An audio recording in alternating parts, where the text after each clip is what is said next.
Yes, ladies and gentlemen. You want to know the recipe on how to create a monster? Eh, Read the bottom. You just leave them around on day one of the draft, and you might just get one. See you back in 30 seconds. Ladies and gentlemen, I'd like to welcome you to the scoreboard keepers. You're around here, we don't keep receipts, we keep the score. So if you want to get on the board, make your point. If it makes sense, we'll add it to the board. If it don't, we won't.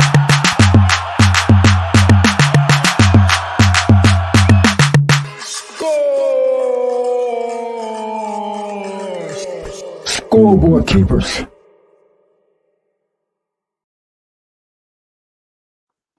What's up, ladies and gentlemen? Welcome back to another episode of the Scoreboard Keepers. I am your ref, the host. I'd like to welcome you guys and like you guys to like, share, and subscribe to the channel. If you want more of this, where this comes from, it's a lot more coming.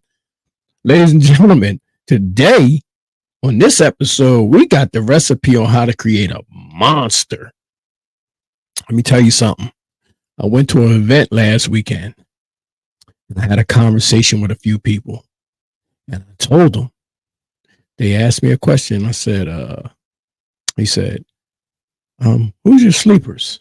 Who's your sleepers in the league? So I said, of course, well, it's not Houston Texans anymore because everybody see them coming, and I said, the Washington Commanders, who they are. But I said, if I had to go with one, if I had to go with a Cinderella right now, somebody that you got to be very careful with, that you don't want to be playing them in a one and done.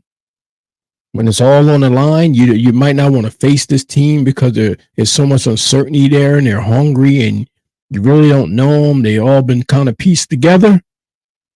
And you have a quarterback with a chip on his shoulder that has something to prove, has something to play for. I said, damn it, it's them Tennessee Titans. And you know what they did? They snickered. They said, what? One of them was a Cowboys fan. And I told him, I said, well, you wouldn't know any better because you've been suffering head trauma for the last 10, 15 years from the decisions being made down there. So I understand your giggles. Y'all understand your snickering. You know what I mean? Because you got a little head trauma. You ain't just seeing stars on the side of the helmet. You seeing stars in the sky. Cows jump over the moon. Jerry Jones been dealing with that organization down there. So you wouldn't understand what I'm talking about anyway. As far as you're concerned, the Cowboys done won the Super Bowl the last 10 years. And we all know better than that. The other guy, he was a betting man. He said, I kind of see what you're saying. I said, man, you're a smart man. You're a smart man. He said, I kind of see what you're saying. I see where you're going with it when I broke it down to him. I said, listen, do you remember what happened at the draft? Let me start this clock, people, because I'm putting up points and I'm not even recording. I'm not even recording my own points because I'd have made a few. And if you want to challenge them, you're welcome to come on here and do so. You'll be the guest. I told him, I said, do you remember the draft? I said, Mr. Will Levis and his entire family was present at the draft and they was expecting a day one selection. And it didn't happen. It's a point for me. I'm making points. I said it did not happen. That man and his family sat there the whole time and he went undrafted on day one. I thought that was a mistake when I looked at that young man's face and his family, and they packed up their bags and their belongings and they went on home where he would be eventually picked up by a phone call from the Tennessee Titans. Now, little did I know at that time, I didn't know that Tennessee had such ambitious plans. When I say ambitious, I mean ambitious. I don't mean something minute. I mean, they're going for it like they're going for it. Now, they always play a good brand of football down there. So when you start adding some pieces to the puzzle, you start to see the picture. Mind you, they got a nice mobile quarterback behind Mr. Will Levis named Malik Willis, who can bring a lot of dynamics to that offense. But not only did they pick up Mr. Will Levis with an attitude, who I think is going to be a total stud this year, and I believe that this team is going to make some noise. And I'm going to tell you why.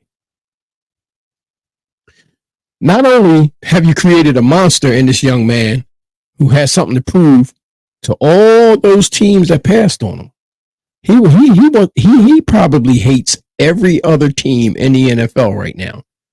So if he can go 16, 17 and 0, he wouldn't mind, because you're not the Tennessee Titans. And I'm pretty sure after watching that, all his loyalty is with the Titans right now. He feels as though he has to get some payback against them other teams. And if I was him, I wouldn't blame him. He got every right after what I saw. It was all kinds of players going before him, and he was a quarterback. But those ambitious plans was amazing, because they went out and got one receiver that's very well polished in Mr. DeAndre Hopkins. Now, if you ain't been living under a rock for the last few years and you understand the game of football, we all know that this man right here has been one of the best receivers to ever put on a pair of spikes and put on a uniform, period. DeAndre Hopkins has been around for a little while. Houston Texans, Arizona Cardinals, and now the Tennessee Titans. And he is a dynamic receiver. He is a very dynamic receiver, and he will win one-on-one battles. He will win one-on-one battles, and he will be a very reliable target for Will Levis, if Will Levis can just get the ball there. If Will Levis can just get the ball there. So this is a very, very, very, very good move for the Tennessee Titans. When you get somebody like DeAndre Hopkins, you're not just trying to win games. You're trying to make it into the postseason. You're trying to make it into the postseason. So I give this grade right here a B. Almost an A. But I give it a B because he's been around the block a couple of times, and we have to see what he still has in the tank. But if he's half of DeAndre Hopkins, he's better than most in the NFL. And that's a fact, Jack. Then they went and got this sneaky little whippersnapper, Mr. Calvin Ridley, from Jacksonville Jaguars, Atlanta Falcons, and now the Tennessee Titans. Now, if you know anything about this man, he will slice the inside of your defense up. He's a great route runner. He knows how to get to the end zone. He's reliable. He's durable. He is a good complement to DeAndre Hopkins. This is a very, very sneaky good receiving core that if they can stay healthy together as a unit, this experience between the two of these guys can tear your interior of your defense up. They can tear your secondary apart, man. They know how to do it. If Will Levis can get on the same page with these guys, it's going to be a problem. Not to mention they still have Treylon Burks. They still have Treylon Burks, people. They still have Treylon Burks. And that makes for a very, very good receiving core. They also have a running back now. Okay? Y'all know that they scooped up Mr. Tony Pollard from the Dallas Cowboys. He's their running back. Yes. Yes, the one that took over Ezekiel Elliott's job when Ezekiel was gone. And now he's with the Tennessee Titans. Unbelievable, right? This is why I said that Dallas Cowboys fan had head trauma. He had head trauma. And he didn't quite understand that, he got rid of Ezekiel Elliott, kept Tony Pollard, and then Tony Pollard left. So I don't see what that was all about. But it doesn't stop there. Defense wins championships, people. Offense wins games. Defense wins championships. Now, this right here was one of the most impressive to me because they already got some great defensive backs down there. They already play sound defense down there in smash mouth football. But they went out and got this shutdown who you can just put on your best receiver, on opposing team's best receiver, and leave them be. This is Kansas City Chiefs Super Bowl shutdown corner, L'Jarius Sneed. You heard what I said. I did not stutter. I did not stutter. This team went out and got an all-pro corner. Which means now,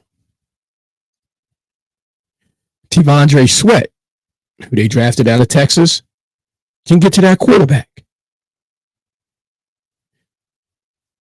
They also drafted out of Alabama, J.C. Latham, to protect Will Levis. He's a hog. J.C. Latham is a hog. A mauler. So you got two linemen on both sides of the ball in the draft. You went out and got two veteran receivers. You have a very solid tight end. And then you go out and get the best corner on the market. They went out and got the best corner on the market. If you've seen L'Jarius Sneed in the Super Bowl, you would have wondered how or why would he even be available. But it was a contractual money situation that made him available. And if it was not for that, there's no way in the world a corner of that caliber would have been available. That's another point for me.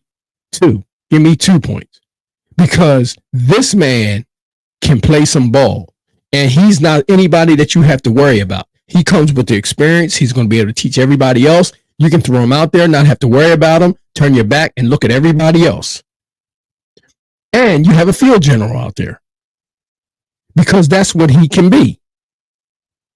So if you're asking me who has the potential to be a Cinderella in the AFC, it would go to my one Tennessee Titans. Ladies and gentlemen, that only took me 10 minutes. That only took me 10 minutes. I like for you guys to like, share, subscribe, and I want you to comment down below. Tell me what you think. Tell me who your sleepers are in the AFC. We'll get to the NFC in another episode, but this is in the AFC. It's the Tennessee Titans for me. I would like to hear from you. Give me a sleeper. Don't give me somebody that we see walking down the street coming. Give me a sleeper. And just tell me why do you think that this team has the ability to creep up on somebody in the AFC? Because we already know who the usual suspects are. Ladies and gentlemen, I appreciate you. Like, share, and subscribe, like I said, and I'll see you on the next episode. Peace.